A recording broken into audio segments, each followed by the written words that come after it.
पर ध्यान दो। हमारे संतोष सिंह जी की तरफ से ढेर सारा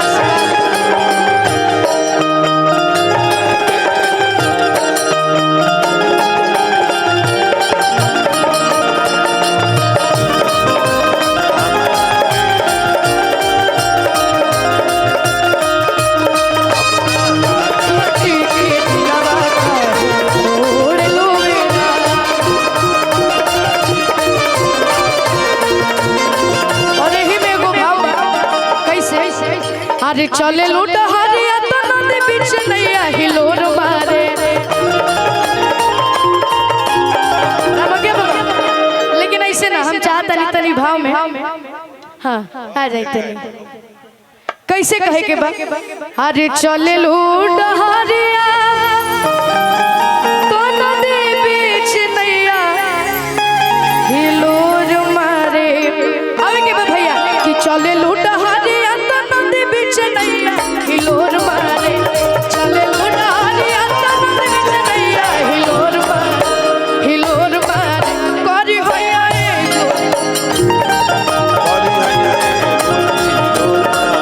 करी भैया गोरी हिलोर मारे।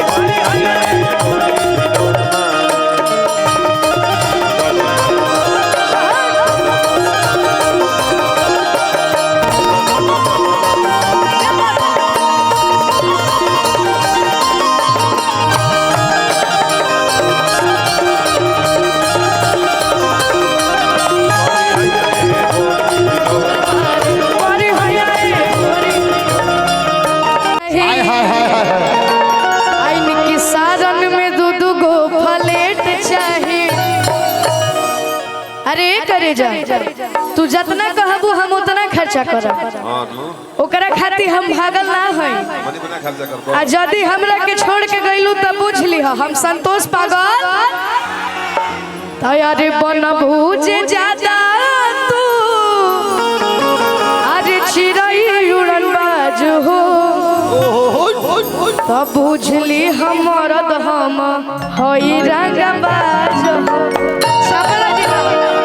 भैया कि भर दे ही सोनावा के सेट चाहे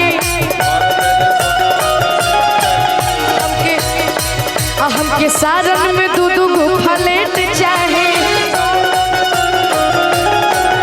अरे भर दे ही सोनावा के सेट चाहे इनके सारन में दूध गुफा लेट चाहे। अरे करे जा तू जितना कहबू हम उतना खर्चा कर। ओकरा खातिर हम भागल ना होई। होने के हम पावर देख लेंगे अपना भैया लोग के कितना जोर से लोग बोला था। तनी रहुआ लोग जोर से बोली जा इनु भाई बा के करे जा तू जितना कहबू हम उतना खर्चा कर। ओकरा खातिर हम भागल ना हई। रहुआ लोग के बोले के बका आ यदि हमरा के छोड़ के गइलू त पूछ ली हम संतोष पागल। अरे बना बुझे ज्यादा तू चिड़ै उड़न बाज हो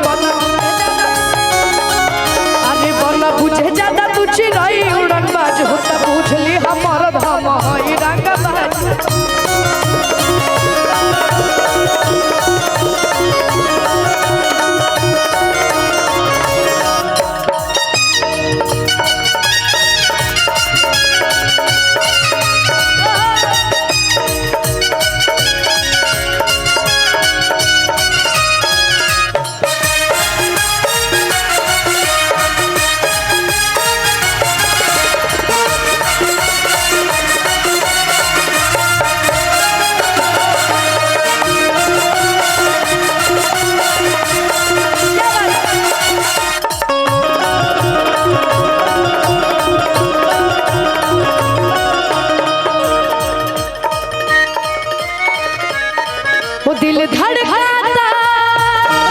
दिल धड़काता केहू के प्यार में केहू के प्यार में केहू के प्यार में केहू के प्यार में।